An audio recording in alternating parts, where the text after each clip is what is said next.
Hello friends, welcome to my YouTube channel Stephen academy में आपका स्वागत है। और दोस्तों, आज का मैं वीडियो लेकर आया हूं बीएससी एग्रीकल्चर फोर्थ सेमेस्टर वालों के लिए। जो अगला एग्जाम आपका होने वाला है फोर्थ सेमेस्टर वालों का, वो है problematic soils and there management, मतलब सॉइल साइंस का रिलेटेड कोर्स है। ठीक है, तो चलिए इस वीडियो में हम बात करने वाले हैं 100+ क्वेश्चंस की, और इस सब्जेक्ट से रिलेटेड 100+ क्वेश्चन आप लोगों को इस वीडियो में मैं बताने वाला हूँ। ठीक है, तो चलिए वीडियो को लगातार देखते रहिए और वीडियो को स्किप नहीं करना है, और अपने दोस्तों के साथ ज़रूर शेयर करिए जिससे उनकी भी इनकी मदद हो सके। ठीक है, और इस प्रकार के वीडियो आपको हमारे चैनल पर लगातार मिलते रहेंगे। और चलिए इस प्रकार के वीडियो मैं आप लोगों को प्रोवाइड कराता भी रहूँगा, हर सब्जेक्ट की कोशिश करता रहूँगा। ठीक है, तो चलिए ऐसे ही वीडियो मैं आप लोगों के पास ज़रूर पहुंचाता रहूँगा। इसके लिए आप लोगों को मेरे चैनल को सब्सक्राइब कर लीजिए और बेल आइकन भी प्रेस कर लें, जिससे आने वाली नई वीडियो की नोटिफिकेशन आप तक ज़रूर पहुंचती रहे। और अगर आपने अभी तक मेरे चैनल को सब्सक्राइब नहीं किया है तो सब्सक्राइब जरूर करें, और इसकी पीडीएफ भी आप लोगों को मेरे टेलीग्राम चैनल पर मिल जाएगी। आप लोग वहां से टेलीग्राम चैनल की लिंक डिस्क्रिप्शन में दी गई, आप लोग वहां से ज्वाइन कर लीजिए और इस पर आप लोगों को टेलीग्राम पर मेरी पीडीएफ मिल जाएगी। चलिए बिना किसी देरी के वीडियो को शुरुआत करते हैं और देखते हैं इसमें क्वेश्चंस को किस प्रकार से हम लोगों को करना है। तो इसमें ऑप्शंस वाले क्वेश्चन आप लोगों के बहुविकल्पी क्वेश्चन जिस प्रकार से पेपर में पूछे जाते हैं उसी प्रकार के क्वेश्चन इसमें दिए गए हैं। अगर आपने इसके प्रीवियस ईयर को पेपर को सॉइल साइंस के को नहीं देखा है तो वो भी आप लोगों को मिल जाएगा हमारी प्लेलिस्ट में, देखिए फोर्थ सेमेस्टर की। चलिए वीडियो शुरू करते हैं और देखते हैं इसमें पहला क्वेश्चन क्या है। पहला क्वेश्चन इसमें दिया गया है कि मृदा शब्द की उत्पत्ति लैटिन भाषा के किस शब्द से हुई है। तो मृदा शब्द की उत्पत्ति लैटिन भाषा के किस शब्द से हुई है। अब यहाँ पर ऑप्शन दिए जा रहे हैं आपको: सोलस, सोलम, सोलन और नीचे दिया गया है सोलर। तो आप चारों ऑप्शन में बता दीजिए कि सोलस, सोलम और सोलन में से किस शब्द से मृदा शब्द की उत्पत्ति हुई है। तो इसका जो सही आंसर होगा वो बी नंबर होगा। बी नंबर में मतलब आप लोगों को क्या दिख रहा है, सोलम शब्द से हुई है सॉइल मृदा शब्द की उत्पत्ति। ठीक है, अगला क्वेश्चन होगा कि किस तत्व का सांद्रण सबसे अधिक होता है। किस तत्व का सांद्रण मृदा में सबसे अधिक होता है। तो इस प्रकार से आप लोगों को ऑप्शन में दिखा रहा हूँ: ऑक्सीजन, आयरन, सिलिका और एल्युमिनियम। तो इन चारों में से किस तत्व का सांद्रण मृदा में सबसे अधिक होता है। तो इसका जो सही आंसर होगा वो ए नंबर होगा, मतलब जो ऑक्सीजन है इसका जो सांद्रण होता है वो सबसे अधिक होता है। ऑप्शन नंबर आपका ए नंबर राइट होगा। अगला क्वेश्चन होगा कि किस तत्व की प्रधानता से मृदा कणों का बिखराव होता है। तो कौन सा ऐसा तत्व है जिसकी प्रधानता से मृदा कणों का बिखराव होता है। Number A calcium, number B potassium, number C magnesium, number D sodium. तो इसमें जो आंसर होगा, सही आंसर होगा वो डी नंबर होगा, मतलब सोडियम होगा आपका सही। ठीक है, अगला क्वेश्चन होगा कि the nature and properties of soils पुस्तक के जो लेखक हैं वो कौन हैं। एन.सी. बडी और doctor JS. Kanwar and IG. Kune, Bali तथा मोती रमानी। तो ऑप्शन ए नंबर सही होगा, मतलब एन.सी. बडी। एन.सी. बडी जो हैं वो इस पुस्तक के लेखक। पुस्तक का नाम है the nature and properties of the soil. Option number आपका ए नंबर राइट होगा। ठीक है, अगला क्वेश्चन होगा कि मृदा में किस सूक्ष्म जीव की संख्या सर्वाधिक होती है। एल्गी, कवक और बैक्टीरिया। इसके बाद ऑप्शन में एक और दिया गया है प्रोटोजोआ। तो इसमें चारों में से कौन से होगी। तो इसका बैक्टीरिया की होती है। ठीक है, क्या है, मृदा में सूक्ष्म जीव की संख्या सर्वाधिक होती है तो बैक्टीरिया की संख्या जो होती है वो सर्वाधिक होती है। अगला होगा कि भूक्षरण। अगला क्वेश्चन में दिया गया है कि भूगर्भीय क्षरण को कहा जाता है। भूगर्भीय जो क्षरण होता है इसको क्या कहा जाता है। त्वरित क्षरण, भूक्षरण या प्राकृतिक क्षरण अथवा जल क्षरण। तो इसे क्या कहा जाता है। तो इसे कहा जाता है प्राकृतिक क्षरण कहा जाता है। भूगर्भीय क्षरण को क्या कहते हैं, प्राकृतिक क्षरण कहा जाता है। ऑप्शन नंबर आपका सी नंबर राइट होगा। अगला क्वेश्चन होगा कि मृदा कणों को वर्गीकृत करने की सामान्य प्रणाली कौन सी है। तो सामान्य प्रणाली है वो संयुक्त राज्य अमेरिका कृषि विभाग प्रणाली, international society of soil science प्रणाली, या ऑप्शन सी में है कि international service for national agriculture research, या इनमें से कोई नहीं। तो इसका बी नंबर आपका सही होगा कि मृदा कणों की वर्गीकृत करने की जो सामान्य प्रणाली है वो central society of soil science प्रणाली है। ठीक है, ऑप्शन नंबर आपका बी नंबर राइट होगा। अगला क्वेश्चन जो होगा कि international society of soil science प्रणाली के अनुसार मोटी बालू कण का व्यास जो होता है वो कितना होता है। 1.0 से 0.1 mm, या 2.0 से 0.20 mm, या फिर 3.0 से 0.3 mm, या इनमें से कोई नहीं। तो इसका जो आंसर होगा वो बी नंबर राइट होगा, मतलब इंटरनेशनल सोसाइटी के अनुसार जो मोटी बालू के कण का व्यास है वो क्या है, 2.0 से 0.20 mm होगा। ठीक है, ml नहीं होगा, यहाँ पर mm होगा। अगला जो होगा क्वेश्चन आपका, इंटरनेशनल सोसाइटी के अनुसार महीन बालू के कण का व्यास क्या निर्धारित किया गया है। तो महीन कण का जो बालू का व्यास है वो क्या निर्धारित किया गया है, 0.2 से और 0.2 से 0.20 mm तक किया गया है। ठीक है, ऑप्शन नंबर आपका ए नंबर राइट होगा।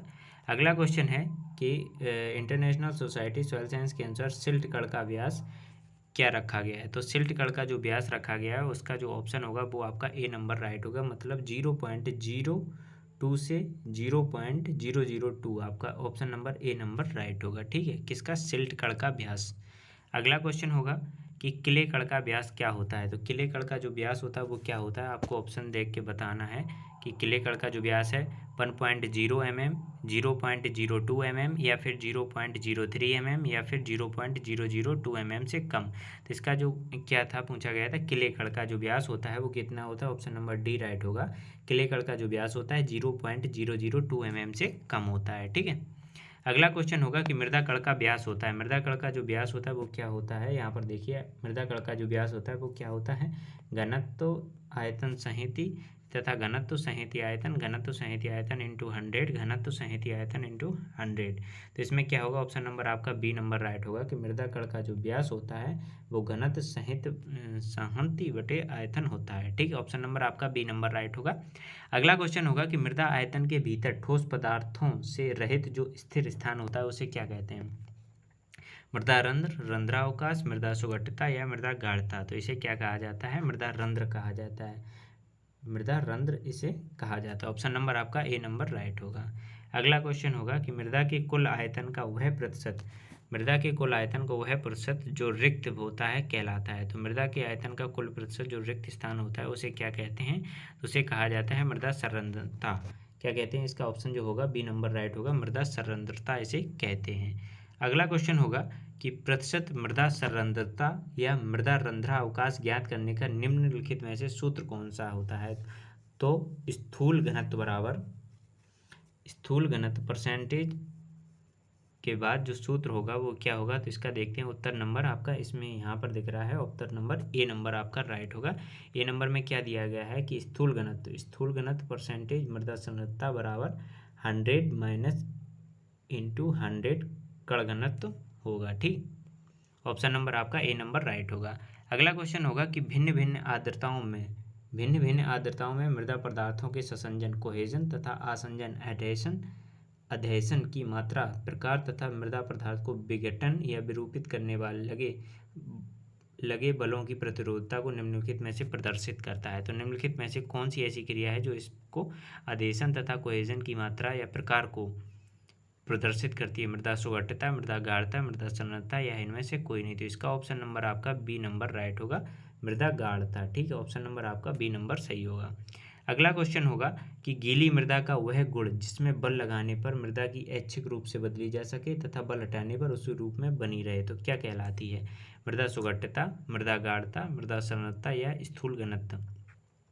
तो इसमें क्या होगा कि गीली मृदा जो होती है उसे उसी रूप में अगर बना रहे और फिर से बल हटाने पर वह उसी रूप में आ जाए तो इसे कहते हैं मृदा सुगठिता। ऑप्शन नंबर आपका ए नंबर सही होगा। अगला क्वेश्चन होगा कि लैटेराइट मिट्टी का रंग होता है। तो लैटेराइट जो मिट्टी होती है उसका रंग कैसा होता है, काला, पीला, लाल तथा भूरा। तो इसका जो लैटेराइट मिट्टी का जो रंग होता है वो कैसा होता है, भूरा होता है। ऑप्शन नंबर आपका डी नंबर सही होगा। अगला क्वेश्चन होगा कि मृदा जल कहते हैं। तो मृदा जल किसे कहते हैं कि मृदा में उपस्थित जल को, मृदा में जल रोकने की क्षमता को, या मृदा में उपस्थित प्रतिशत जल की मात्रा को, या इनमें से कोई नहीं। तो मृदा जल जो कहते हैं मृदा में उपस्थित जल को ही कहा जाता है। ऑप्शन नंबर आपका ए नंबर सही होगा। ठीक है, अगला क्वेश्चन होगा कि वह मृदा जल जो कोलाइडी कणों की सतह पर इसके अणुओं की द्विध्रुवीय विन्यास द्वारा धारित होता है क्या कहलाता है। तो कोलाइडी कण की सतह पर जो अणुओं का ध्रुविन्यास धारित होता है उसे कहते हैं केसी जल, गुरुत्वीय जल, आर्द्रताग्राही जल, या इनमें से कोई नहीं। तो इसे कहते हैं आर्द्रताग्राही जल। क्या कहा जाता है, आर्द्रताग्राही जल। ऑप्शन नंबर आपका सी नंबर सही होगा। अगला क्वेश्चन होगा कि आर्द्रताग्राही जल आधारित होता है। तो किस पर आधारित होता है, ये बाउंड्री दाब जो दिए गए हैं, इसका ऑप्शन नंबर आपका ए नंबर राइट होगा। कौन सा होगा, ए नंबर राइट होगा, मतलब 10,000 वायुमंडलीय दाब पर आर्द्रताग्राही जल जो होता है ये आधारित होता है। अगला क्वेश्चन होगा कि आर्द्रता ग्राही गुणांक तथा क्षेत्र धारिता के मध्य उपस्थित जल की मात्रा को क्या कहते हैं। तो इसे जो कहा जाता है इसे किसका जल कहा जाता है। आर्द्रता ग्राही गुणांक तथा क्षेत्र धारिता के मध्य उपस्थित जल की मात्रा को कहते हैं, इसे किसका जल कहा जाता है। अगला क्वेश्चन होगा कि किसका जल निम्नलिखित में से किस वायुमंडलीय दाब पर आधारित होता है। तो किसका जल किस वायुमंडलीय दाब पर आधारित होता है, तो इसका आंसर देखते हैं। इसका आंसर जो है वो सी नंबर राइट होगा कि इसका जल 0.00 से 31 वायुमंडलीय दाब पर क्या होता है, आधारित होता है। ठीक है। अगला क्वेश्चन होगा कि मृदा में जल की वह मात्रा जो गुरुत्वाकर्षण बल के कारण नीचे की ओर बहता है उसे क्या कहते हैं। तो गुरुत्वाकर्षण जल की मात्रा जो होती है उसे गुरुत्वाकर्षण जल ही कहते हैं। अगर उसमें दिया गया है कि गुरुत्वाकर्षण बल के कारण नीचे की ओर बहता है वह गुरुत्वाकर्षण जल ही होते हैं। ऑप्शन नंबर आपका ए नंबर सही होगा। अगला क्वेश्चन देखते हैं कि निम्नलिखित में से कौन सा मृदा जल 0.33 वायुमंडलीय दाब से भी कम दाब पर धारित होता है। तो कौन सा ऐसा जल होता है जो इतने से भी कम धारित होता है, तो ये गुरुत्वाकर्षण जल ही होता है। कौन सा होता है, ग्रेविटी वाटर होता है गुरुत्वाकर्षण जल। अगला क्वेश्चन होगा कि निम्नलिखित में से कौन सा मृदा जल फसलों के काम आता है। कौन सा मृदा जल होता है जो मतलब इसके फसलों के जो काम में लाया जाता है। तो कौन सा लाया जाता है, तो ये केश का जल होता है। कौन सा होता है, केश का जल होता है। ऑप्शन बी सही होगा। अगला क्वेश्चन होगा कि मृदा में पाए जाने वाले वे पदार्थ जो अधिकतर ठोस अवस्था में अक्रिस्टलीय होते हैं और जिनके विलयन झिल्ली में होकर या तो मंद गति से विसरित होते हैं या पूर्ण रूपेण विसरित होने में असमर्थ हो रहते हैं, तो ये क्या कहलाते हैं। मृदा में पाए जाने वाले पदार्थ, मृदा निलंबन, मृदा कोलाइड, ए और बी दोनों, या इनमें से कुछ नहीं। तो ये होगा आपका बी नंबर, मतलब दोनों। कौन से होंगे, दोनों कहे जाते हैं, मतलब ए और बी दोनों। ठीक। अगला होगा कि मृदा वातन कहते हैं। मृदा वातन किसे कहते हैं, मृदा जल में के संरक्षण को, मृदा में उर्वरक के मिश्रण को, मृदा की गैसीय अवस्था में पाई जाने वाली गैसों के संयोजन को मृदा वातन किसे कहते हैं, मृदा में गैसीय अवस्था में पाई जाने वाली गैसों के संयोजन को कहा जाता है। अगला क्वेश्चन होगा कि किसी विलयन के 1 लीटर आयतन में उपस्थित ग्राम हाइड्रोजन आयंस H+ संयंत्रण के व्युत्क्रम का लघुगणक क्या होता है। तो इसका आंसर होगा वातन, कोलाइड्स या इनमें से कोई नहीं। तो इसका जो सही आंसर होगा वो होगा, सॉरी, इसका जो आंसर है वो इसमें से कट हो गया है PDF से। चलिए, इसका आंसर अगर आप लोगों को पता है कमेंट बॉक्स में ज़रूर बताएं, नहीं तो मैं फिर आपको बताता हूँ। ठीक है। इसमें जो अगला क्वेश्चन होगा, अगला क्वेश्चन क्या होगा कि लवणीय मृदा का जो pH मान होता है वो कितना होता है।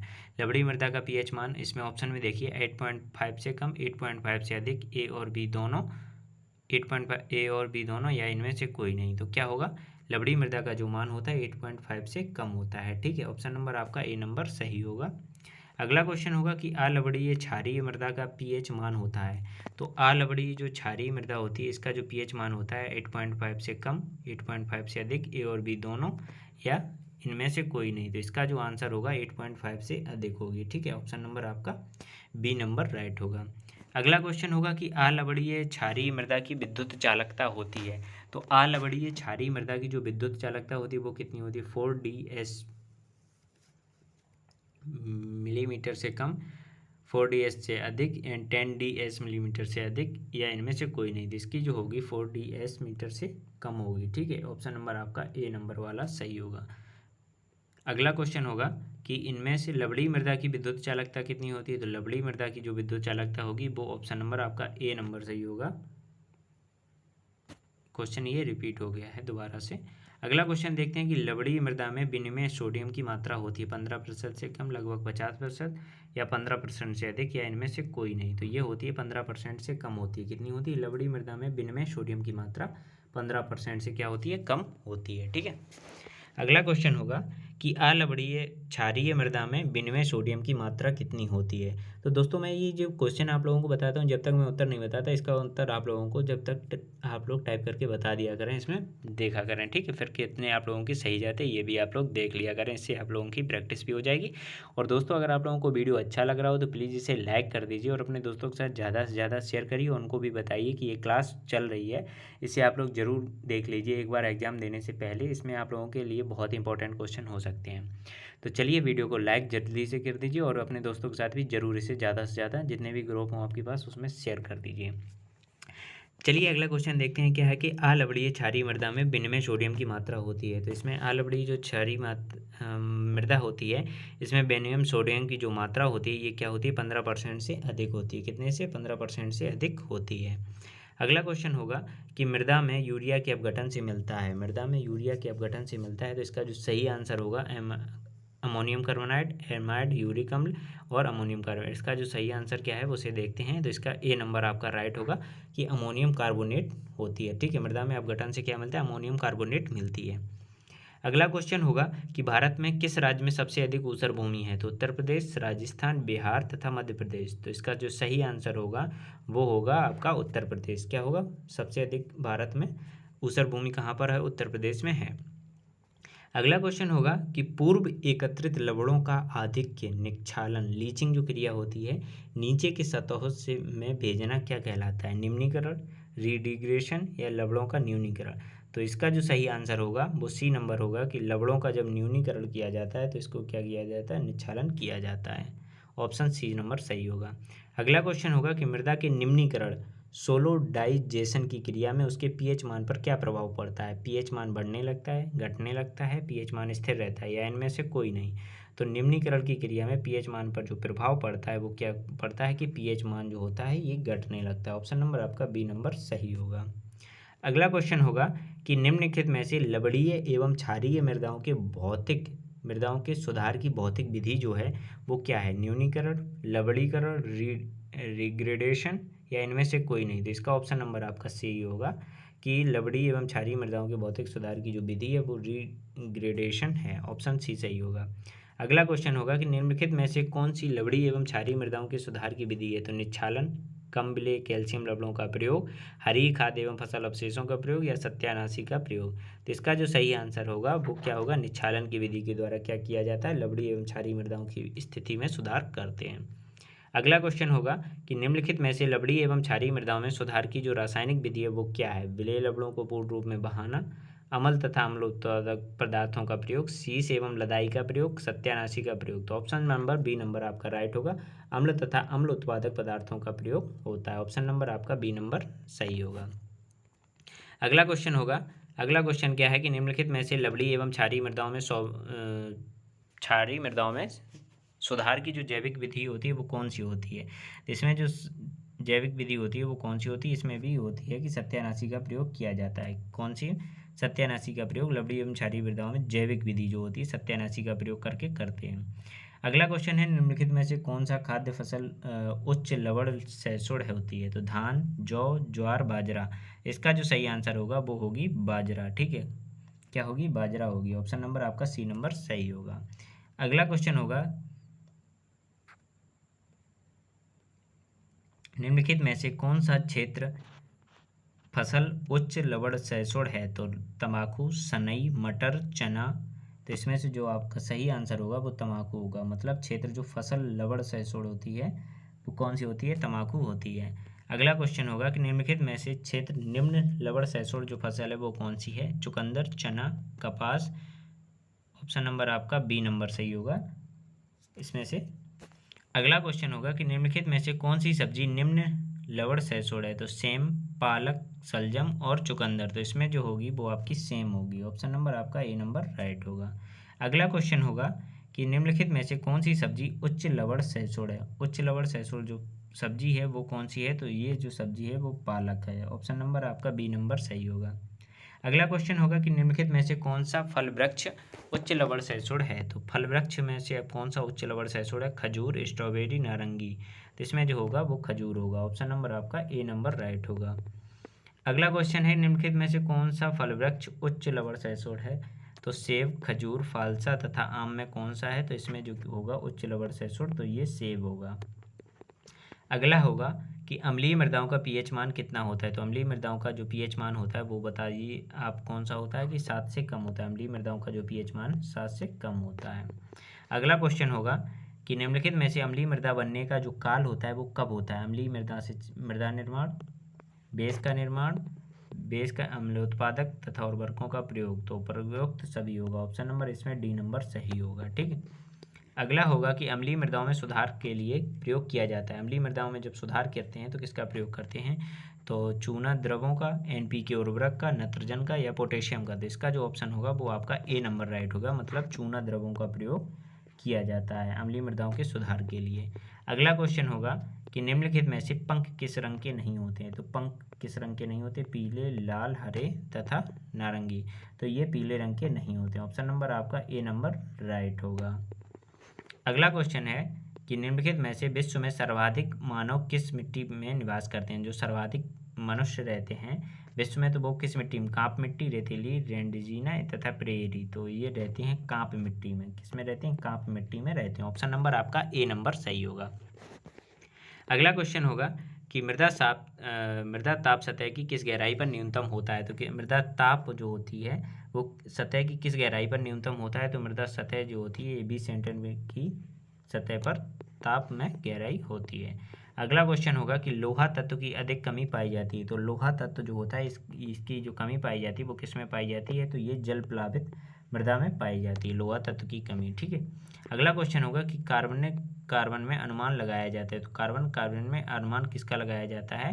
तो इसमें लगाया जाता है कि मृदा में उपलब्ध नाइट्रोजन का अनुमान लगाया जाता है। अगला क्वेश्चन होगा कि हाइड्रेटेड आयरन ऑक्साइड के कारण मिट्टी का रंग कैसा हो जाता है? तो हाइड्रेटेड आयरन ऑक्साइड के कारण मिट्टी का जो रंग हो जाता है वो पीला हो जाता है। कैसा हो जाता है? पीला हो जाता है। तो दोस्तों अगर आप लोगों को क्लास पसंद आ रही हो तो प्लीज़ इसे लाइक कर दीजिए और अपने दोस्तों के साथ जल्दी से शेयर कर दीजिए, क्योंकि उनका भी एग्ज़ाम है तो लोगों को भी इस क्लास के बारे में पता चल जाए, और जल्दी से उनको शेयर करके इस क्लास के बारे में बता दीजिए। और आप लोग भी जल्दी से क्लास को लाइक करिए और कमेंट सेक्शन में ज़रूर बताइए कि आप लोगों को क्लास कैसी लगी। ठीक है, चलिए देखते हैं आगे क्वेश्चन क्या दिए गए। CSCS योजना के अंतर्गत विश्व की समस्त मिट्टियों को बांटा गया। तो विश्व की जो समस्त मिट्टियां हैं वो कितने भागों में बांटी गई हैं? तो वो 10 भागों में बांटी गई हैं। ठीक है, ऑप्शन नंबर आपका बी सही होगा। अगला क्वेश्चन होगा कि किस मिट्टी में ह्यूमस अधिक पाया जाता है? ह्यूमस अधिक पाया जाता है किस प्रकार की मिट्टी में? तो ये पाया जाता है आपकी पोडजोल मिट्टी में पाया जाता है। ऑप्शन नंबर आपका ए नंबर राइट होगा। अगला क्वेश्चन होगा किस मिट्टी की ऊपरी परत में कैल्शियम संचित रहता है? तो किस प्रकार की जो मिट्टी होती है इसमें कैल्शियम संचित रहता है? तो ये पोडकैल में रहता है। अगला क्वेश्चन होगा कि मिट्टी के स्लेटीपन के लिए कौन सा तत्व जो होता है वो जिम्मेदार होता है? तो red oxide, hydrated iron oxide और ह्यूमस की न्यूनता तथा ह्यूमस की अधिकता। तो ये ह्यूमस की न्यूनता स्लेटीपन के लिए जिम्मेदार होती है।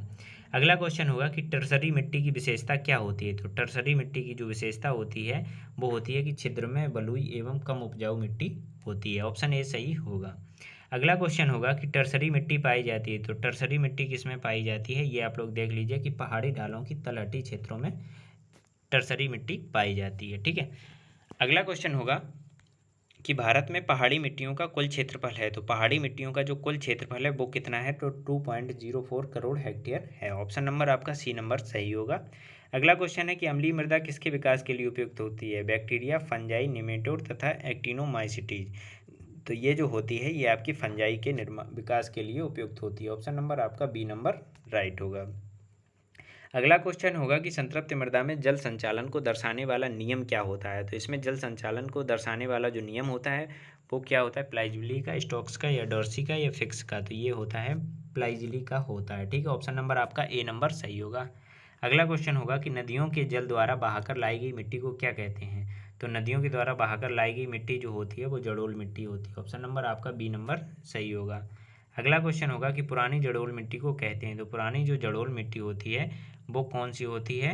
वो होती है आपकी बांगर मिट्टी। पुरानी जड़ोल मिट्टी किसे कहते हैं? बांगर मिट्टी को कहा जाता है। अगला क्वेश्चन होगा कि नई जड़ोल मिट्टी को कहते हैं। तो नई जड़ोल मिट्टी जो होती है वो कौन सी होती है? ये खादर मिट्टी होती है। कौन सी? खादर मिट्टी होती है। ऑप्शन नंबर आपका ए नंबर सही होगा। अगला क्वेश्चन होगा भारत के किस राज्य में सबसे अधिक काली या रेगुर मिट्टी पाई जाती है? तो किस राज्य में पाई जाती है? असम, उत्तराखंड, उत्तर प्रदेश तथा महाराष्ट्र। तो ये किस में पाई जाती है? असम में सबसे ज़्यादा काली रेगुर मिट्टी पाई जाती है। अगला होगा कि गंगा के ऊपरी और मध्य मैदान में कौन सी मिट्टी मिलती है? तो गंगा के मध्य एवं मध्य मैदान में तथा ऊपरी और मध्य मैदान में कौन सी मिट्टी मिलती है? तो इनमें से कोई मिट्टी ऐसी नहीं है जो गंगा के मध्य व ऊपरी मैदान में मिलती हो। अगला क्वेश्चन होगा निम्नलिखित में से किस मिट्टी में जल अधिक देर तक ठहरती है? तो काली मिट्टी, बलुई मिट्टी, दोमट मिट्टी तथा इनमें से कोई नहीं। तो इसमें जो होती है बलुई मिट्टी में क्या होता है? जल जो होती है जल धारण क्षमता अधिक होती है। अगला क्वेश्चन होगा कि निम्न में से किस फसल की खेती के लिए काली मिट्टी सबसे उपयुक्त होती है। तो सबसे उपयुक्त जो फसल होती है वो किसकी होती है, कपास के लिए काली मिट्टी जो होती है सबसे अधिक उपयोगी होती है। अगला क्वेश्चन होगा, लाल मिट्टी में लोहा की प्रतिशत मात्रा होती है। तो लोहा की जो प्रतिशत मात्रा होती है वो कितनी होती है, वो होती है 3.61% होती है। ऑप्शन नंबर आपका ए सही होगा। अगला क्वेश्चन होगा कि लेटेराइजेशन में भूमि की ऊपरी सतह पर किसका संग्रह होता है। तो लेटेराइजेशन में भूमि की ऊपरी सतह पर किसका संग्रह किया जाता है, आयरन और एल्यूमिनियम का संग्रह किया जाता है। आयरन और एल्यूमिनियम का संग्रह किया जाता है। ऑप्शन नंबर डी नंबर सही होगा। अगला क्वेश्चन होगा, गहरी लाल लेटेराइट मिट्टी में निम्नलिखित में से किसकी मात्रा अधिक होती है। तो गहरी लाल लेटेराइट मिट्टी में जो मात्रा होती है वो किसकी अधिक होती है, तो वो लौह ऑक्साइड तथा पोटाश की होती है। ऑप्शन नंबर आपका ए नंबर राइट होगा। अगला क्वेश्चन होगा कि निम्नलिखित में से किसकी अधिकता के कारण लेटेराइट मिट्टी का रंग सफ़ेद होता है। तो किसकी अधिकता हो जाती है, जो लेटेराइट मिट्टी का जो रंग हो जाता है वो सफ़ेद हो जाता है, तो क्योलिन के कारण हो जाता है। ठीक है दोस्तों, अगर आप लोगों को क्लास अच्छी लग रही है तो प्लीज़ इसे जल्दी से जल्दी लाइक कर दीजिए और अपने दोस्तों के साथ भी ज़रूर शेयर करिए। ठीक है, और कमेंट सेक्शन में ज़रूर बताएं कि आप लोगों को क्लास कैसी लगी। इसके बाद बात करते हैं नेक्स्ट क्वेश्चन की। आप लोगों के 80 क्वेश्चन पूरे होने वाले हैं, ये आप लोग देख सकते हैं यहाँ पर। मृदा का स्थायी गुण 80 क्वेश्चन आप लोगों को करा दिए, और भी क्वेश्चन अभी 100+ में हम लोगों को जाना है, तो जल्दी जल्दी से हम लोग देखते हैं, नहीं तो क्लास बहुत बड़ी हो जाएगी। तो चलिए देखते हैं कि मृदा का स्थायी गुण होता है। तो मृदा का जो स्थायी गुण होता है वो क्या होता है। ऑप्शन नंबर आपका सी नंबर सही होगा कि संयुति जो होती है मृदा का स्थायी गुण कहलाता है। अगला क्वेश्चन होगा कि मृदाओं की जलीय चालकता अनुक्रमानुपाती होती है। तो किसके रूप में अनुक्रमानुपाती जो होती है, ये पूर्ण सरंध्रता के रूप में होती है। ऑप्शन नंबर आपका सी नंबर सही होगा। कैसा होगा, सी नंबर सही होगा। अगला क्वेश्चन होगा कि खनिजों के साथ जल अणुओं के रासायनिक संयोग को कहते हैं। जब खनिजों के साथ जल अणु रासायनिक संयोग करते हैं तो उसे क्या कहा जाता है, तो उसे जल योजन कहा जाता है। क्या कहा जाता है, उसे जल योजन कहते हैं। अगला क्वेश्चन होगा कि निम्नलिखित में से मृदा जल पौधों के लिए सबसे अधिक लाभकारी होता है। तो कौन सा जल जो होता है लाभकारी होता है, तो ये किसका जल होता है, मतलब कैपिलरी वाटर जिसे कहते हैं। अगला क्वेश्चन होगा, जस्ता किस रूप में पौधों द्वारा अवशोषित होता है। तो जस्ता जो होता है ये किस रूप में होता है पौधों द्वारा अवशोषित, ये Zn++ के रूप में अवशोषित होता है। अगला क्वेश्चन होगा कि उर्वरक उपयोग के बाद सॉल्ट इंडेक्स माप होती है। सॉल्ट इंडेक्स के द्वारा किसको मापा जाता है, तो मृदा घोल में लवण सांद्रता को सॉल्ट इंडेक्स में मापा जाता है। ऑप्शन बी सही होगा। अगला क्वेश्चन होगा कि मृदा कणों पर नमी के आकर्षण को जाना जाता है। तो मृदा कणों पर नमी के जो आकर्षण होते हैं उसे क्या कहते हैं, तो इसे कहा जाता है आसंजन। क्या कहते हैं, आसंजन कहते हैं। अगला क्वेश्चन होगा कि भारत में मरुस्थलीय मिट्टी का विस्तार कितने प्रतिशत भाग में हुआ है।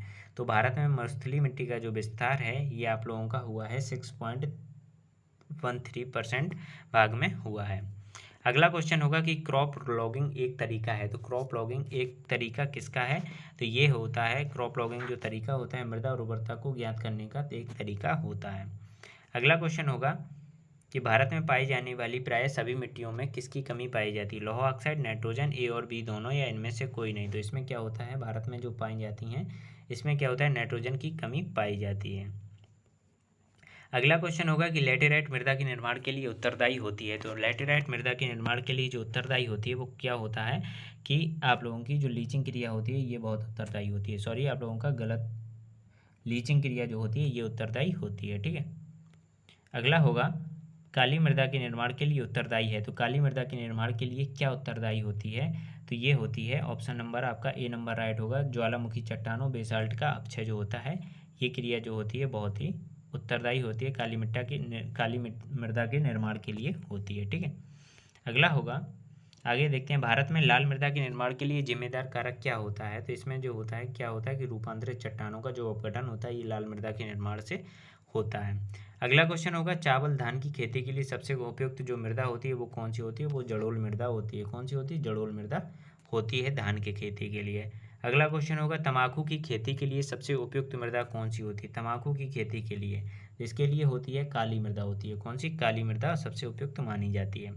अगला क्वेश्चन होगा कि कॉफ़ी की खेती के लिए किस प्रकार की मृदा सबसे उपयुक्त मानी जाती है। तो इसके लिए लेटेराइट मृदा जो होती है कॉफ़ी के लिए सबसे अच्छी मानी जाती है। अगला क्वेश्चन होगा कि भारत में पाई जाने वाली मरुस्थलीय मृदा की जो प्रकृति होती है वो कैसी होती है। मरुस्थलीय जो मृदा होती है ये अम्लीय प्रकृति की होती है। ऑप्शन बी नंबर आपका सही होगा। अगला क्वेश्चन होगा कि गन्ने की खेती के लिए सबसे उपयुक्त मृदा है। तो गन्ने की खेती के लिए सबसे उपयुक्त मृदा कौन सी होती है, तो ये लाल मृदा होती है। अगला क्वेश्चन होगा दोस्तों, आप लोग क्लास को एक बार फिर से लाइक कर दीजिए और शेयर जरूर कर दीजिए, क्योंकि आप लोगों के देखिए 100 क्वेश्चन पूरे होने वाले और हम लोगों को 100+ में जाना है। ठीक है, तो चलिए जल्दी से क्लास को लाइक कर दीजिए और चैनल पर नए हो तो चैनल को सब्सक्राइब जरूर करके जाना। ठीक है, तरबूज की खेती के लिए सबसे उपयुक्त मृदा कौन सी होती है? तो तरबूज की खेती के लिए सबसे उपयुक्त मृदा होती है ये मरुस्थलीय मृदा होती है। कौन सी होती है? मरुस्थलीय मृदा होती है। ऑप्शन नंबर ए सही होगा। अगला क्वेश्चन होगा कि निम्नलिखित में से मिट्टी डेल्टा क्षेत्र में पाई जाती है। तो कौन सी मिट्टी जो होती है डेल्टा क्षेत्र में पाई जाती है? तो डेल्टा क्षेत्र में कौन सी मिट्टी पाई जाती है? ये पुरातन जलोढ़ मिट्टी पाई जाती है। ऑप्शन नंबर आपका ए नंबर राइट होगा। अगला क्वेश्चन होगा कि निम्नलिखित में से कौन सा कथन डेल्टा क्षेत्र की मिट्टी के लिए उपयुक्त नहीं है? तो उपयुक्त कौन सा कथन इसमें से नहीं है कि ये डेल्टा मिट्टी की जो मिट्टी होती है ये उपजाऊ नहीं होती है? ये कथन जो है ये आप लोगों का क्या है? उपयुक्त नहीं है। आपके 100 क्वेश्चन पूरे हो चुके हैं। चलिए अब चलते हैं 100+ में। इसके बाद बात करते हैं दोस्तों, कुछ क्वेश्चंस और बचे हुए हैं वो आप लोगों के जल्दी से हो जाएंगे। अभी भूमि प्रवर्धन प्रणाली जिसमें कृषि एवं वन्य फसलें फॉरेस्ट क्रॉप संयुक्त रूप से एक ही भूभाग पर उगाई जाती हैं तो उसे क्या कहते हैं? मतलब भूमि प्रबंधन की ऐसी कौन सी प्रणाली होती है जिसमें संयुक्त रूप से भूभाग पर उगाई जाती हैं तो इसे क्या कहते हैं? तो इसे कहा जाता है आपका एग्रो फॉरेस्ट्री पद्धति कहते हैं। क्या कहते हैं? एग्रो फॉरेस्ट्री पद्धति कहा जाता है। अगला क्वेश्चन होगा कि आर्थिक एवं व्यवहारिक दोनों दृष्टि से फसल उत्पादन वाली भूमि जानी जाती है। उपजाऊ भूमि, आर्थिक भूमि, सुरक्षित भूमि या एरोबिल भूमि? तो इसे कहते हैं, क्या कहते हैं? आर्थिक भूमि कहा जाता है। ऑप्शन नंबर आपका बी नंबर राइट होगा। कौन सा? बी नंबर राइट होगा। अगला क्वेश्चन होगा कि फसल पैदा करने की मृदा की छिपी क्षमता को क्या कहते हैं? तो जो छिपी क्षमता होती है इसे कहते हैं उत्पादकता। उत्पादकता प्रोडक्टिविटी जो होती है ये छिपी हुई क्षमता कहलाती है। अगला क्वेश्चन होगा कि हवा द्वारा मृदा अपरदन सॉइल इरोजन किस राज्य में सबसे अधिक होता है? सॉइल इरोजन जो होता है ये राजस्थान में जो तेज हवाएं चलती हैं उनके द्वारा अधिक होता है। अगला क्वेश्चन होगा कि कृषि के लिए अधिक उपयुक्त मृदा कौन सी होती है? तो बलुई दोमट, सिल्त दोमट, मटियार या दोमट? तो ये होती है दोमट मृदा। ठीक, क्या होती है? दोमट मृदा सबसे उपयुक्त मानी जाती है। संगमरमर है तो संगमरमर मार्बल जो होता है ये किस प्रकार की चट्टानों का एक उदाहरण है? तो ये कायांतरित मेटामॉर्फिक रॉक्स का उदाहरण होता है। ऑप्शन सी सही होगा। अगला क्वेश्चन है निम्नलिखित में से मृदा क्षरण का सबसे प्रमुख रूप है? तो मृदा क्षरण का जो सबसे प्रमुख रूप होता है वो होता है अवनलका क्षरण होता है। कौन सा होता है? अवनलका क्षरण होता है। अगला क्वेश्चन होगा कि वायवीय मृदा क्षरण नियंत्रण की विधि है। तो वायवीय मृदा क्षरण की जो नियंत्रण की विधि है वो सभी हैं लगभग। इसमें पहला ऑप्शन है कि कृषण क्रिया, वायु अवरोधी वृक्ष लगाना, रेत के टीले स्थानीयकरण करना। ठीक है, वायवीय मृदा क्षरण के नियंत्रण की ये सभी विधियां हैं। अगला है कि मृदा क्ले का जो आकार होता है वो कितना होता है? मृदा क्ले का जो आकार होता है तो वो 0.002 mm से कम होता है। ठीक, ऑप्शन नंबर आपका ए नंबर राइट होगा। अगला क्वेश्चन है रेगुर मृदा उपयोगी है। तो रेगुर मृदा जो होती है वो किसके लिए? कपास के लिए। मतलब रेगुर जो होती है काली मिट्टी को बोलते हैं तो ये कपास के लिए उपयुक्त मानी जाती है। अगला क्वेश्चन होगा मृदा उर्वरता को सुरक्षित रखने वाले जो कारक होते हैं वो कौन कौन से होते हैं? तो ये सभी जो कारक हैं मृदा उर्वरता को सुरक्षित रखते हैं कौन कौन सी? मृदा अपरदन का नियंत्रण, मृदा खरपतवार नियंत्रण, उचित जल का निकास। ठीक है, अगला क्वेश्चन होगा कि लवणीय एवं क्षारीय मृदा बनने का क्या कारण है? लवणीय पानी से सिंचाई, ज्वार भाटा, क्षारीय उर्वरकों का प्रयोग या ऑप्शन डी? ऑप्शन उपयुक्त सभी होगा। लवणीय पानी से सिंचाई, ज्वार भाटा, उपयुक्त सभी, क्षारीय उर्वरकों का प्रयोग भी। ठीक है, अगला क्वेश्चन होगा कि मृदा उर्वरता को सर्वाधिक प्रभावित करने वाला जो चिह्न है वो क्या है? तो वो है कि मृदा का जो पीएच मान होता है ये सर्वाधिक मृदा को क्या करता है? ये प्रभावित करता है। ऑप्शन नंबर आपका सी नंबर राइट होगा। दोस्तों आप लोगों के ये 100+ क्वेश्चन मैंने कंप्लीट करा दिए हैं। तो दोस्तों इसी बात पे आप लोगों को एक एक लाइक जरूर ठोक के जाना है। ठीक है, तो और अगर आप लोगों को वीडियो पसंद आई हो कमेंट सेक्शन में ज़रूर बताइए और नेक्स्ट क्लास की वीडियो भी आप लोगों को प्रोवाइड होती रहेंगी और आप लोगों को 4th सेमेस्टर की प्लेलिस्ट में देख लें और वहाँ से आप लोग प्रीवियस ईयर का पेपर और जो इससे पहले वाली जो क्लास थी वो भी आप लोग देखकर जरूर जाइएगा। ठीक है, तो चलिए इसी प्रकार के वीडियो आप लोगों को मेरे चैनल पर प्रोवाइड होते रहेंगे। मिलते हैं नेक्स्ट वीडियो में नेक्स्ट टॉपिक के साथ, तब तक के लिए धन्यवाद।